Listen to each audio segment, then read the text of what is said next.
guys and welcome to JTechWP.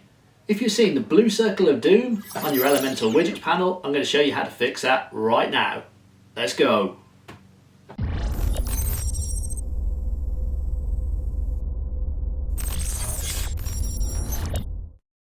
Log into your Cpanel, then we're going to do a search for PHP.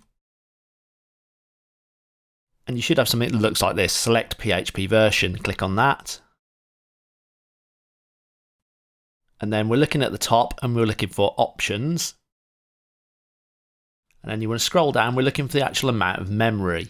So looking at memory limit, if yours is lower, if it's below 64, try turning it up to 512 meg. It should save automatically. Then go back into your Elementor site. So I'm going to go into my page, edit with Elementor, and the blue circle of doom is now gone.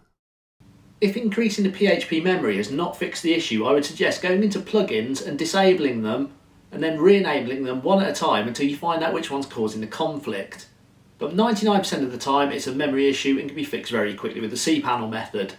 If you're looking for better hosting, then I highly recommend Crystal in the UK and Name Hero in the USA. I'll put links in the descriptions below, and these are light speed servers and they're very good, very reliable, and I don't really have any issues at all, like the memory issues, and things just work and it makes my life a lot easier. If you found this tutorial helpful, please hit the like button and smash that subscribe. Also check out my online courses. I've got web design courses, video editing courses and filming courses in the description below. Alright guys, well that's it for me. I'll see you on the next one.